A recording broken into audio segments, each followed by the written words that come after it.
Buenas noches y bienvenidos a una sesión más de exploración.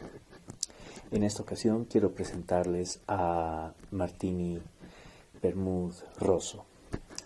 Martini es posiblemente una de las marcas más reconocidas en el mundo entero en el aspecto de las bebidas alcohólicas, y posiblemente el vermouth es una de las más reconocidas bebidas que produce esta casa. Bueno, no voy a entrar más en los detalles históricos, sino en la exploración misma, pero antes quisiera comentarles de que el vermouth es una de las formas de bebidas más antiguas que existen, digamos, que se remonta a la prehistoria de las bebidas alcohólicas como tales, puesto de que lo que conocemos actualmente dentro de las bebidas alcohólicas ha sido desarrollado a partir más o menos de del primer cuarto de siglo del siglo XIX. De ahí para adelante, muchas de las bebidas destiladas, de los vinos, de los champañes, han tenido una diferenciación y una estandarización dentro de su producción. En el caso del vermouth, lo que tenemos acá es un vino compuesto, es un vino que tiene aproximadamente más de 15 grados de alcohol en volumen, y además tiene una característica amargante dado por la adición de hierbas. Ahora, el vermouth tiene que ser vino. Es un vino, es un tipo de vino. Y en su composición tiene que ser por lo menos de un 75% de vino. Si no es un vino, si en la composición, en la etiqueta o contraetiqueta, no dice vino, entonces no estamos dentro no es un vermouth, no es característicamente un vermouth propiamente hablando, tiene que ser vino. Y la otra característica que le da su nombre, en este caso, es una hierba que se llama, en castellano tiene varios nombres.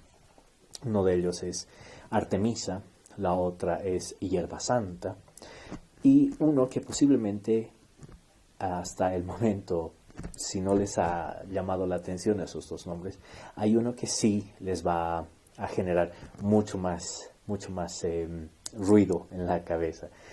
Esta hierba se llama ajenjo.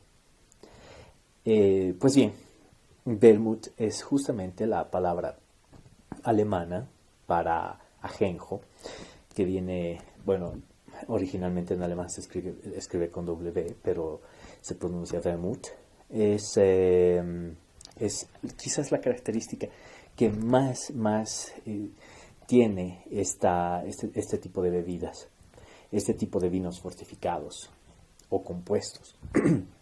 Es fortificado porque tiene un poco más de alcohol, tiene una añadidura de alcohol, posiblemente en forma de brandy o alcohol destilado apto para consumo humano, y tiene también una cierta añadidura de azúcar. El término rosso, de hecho, en realidad no es por el color, sino es por la cantidad de azúcar que se le añade. Existen vermouths que son mucho más secos, como el dry o el bianco, y el rosso es un poco más dulce. De acuerdo a la normativa de la Unión Europea, tiene que ser por lo menos de unos 130 gramos de azúcar por litro de producto. Bueno, decía que es bastante antiguo en el sentido de que el vermouth se viene produciendo, entre comillas, ya desde el tiempo de los griegos, porque el vino griego, que se le añadía un poco de ajenjo para la protección, para evitar de que se avinagre rápidamente, se lo conoce como vino hipocrático.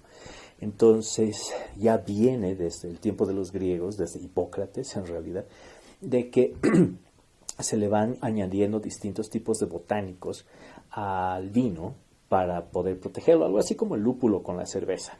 En este sentido, ya después del siglo XVIII, cuando se establecen cuáles son las normas, los lineamientos para que un vino sea llamado vino y otro tipo de producto con hierbas o añadiduras, como los clarets y el vermouth, se los llama vinos compuestos, que ya es una caracterización completamente distinta, pero que es todavía está dentro todavía de la caracterización de los vinos, de las bebidas fermentadas, pero ya como un vino compuesto. Bueno, sin más preámbulo, vamos a hacer un poco de exploración. Este producto viene del norte de Italia, de Torino. Dice que ha sido fundado desde 1863, la casa Martini y Rossi, Vermouth Rosso. Viene en una presentación de 1 litro y tiene 16% de volumen de alcohol. Normalmente los vinos vienen hasta un 14%. En la contraetiqueta tenemos la receta de un cóctel, Martini tónica, porque es muy común que estos tipos de productos, los vermouth, sean vendidos para la elaboración de cócteles.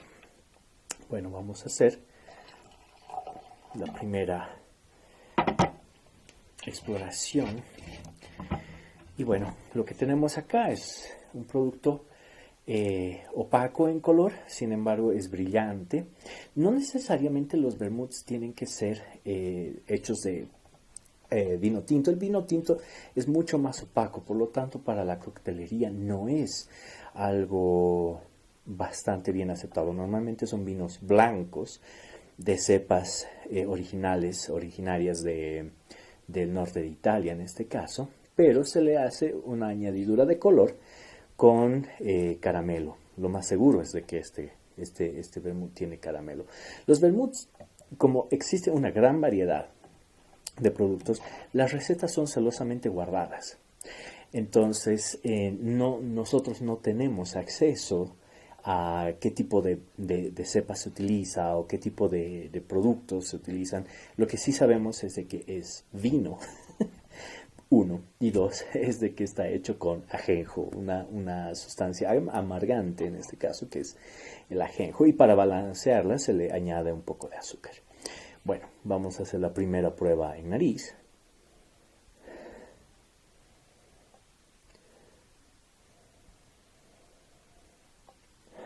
Bueno, la característica que tiene es de que es bastante herbal. Las cepas utilizadas para hacer el vino base no son cepas bastante aromáticas. Generalmente son cepas bastante neutras. El vino es bastante neutro porque lo que tiene que dominar acá es la característica herbal como tal. No es muy cítrico, pero sí es bastante dulce. Yo diría que tiene notas de salvia, mejorana, orégano, un toque de romero quizás y definitivamente la hierba santa. Al mismo tiempo, como podemos observar, es bastante aceitoso. Eso es por la gran cantidad de alcohol que tiene. No cambia el aroma cuando se le bate, se le agita un poco. No abre mucho más. Si es un poco químico, quizás notas de yodo y caramelo definitivamente. Vamos a hacer la prueba en boca.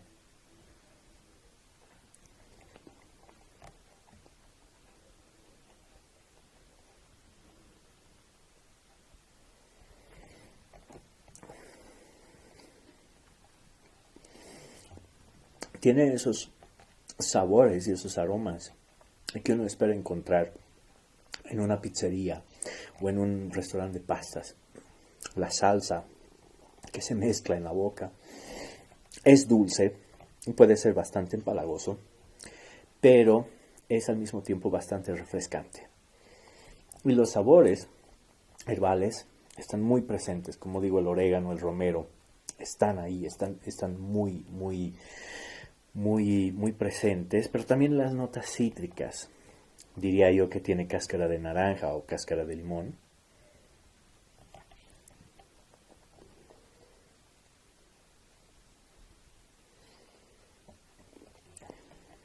No tiene un final muy largo.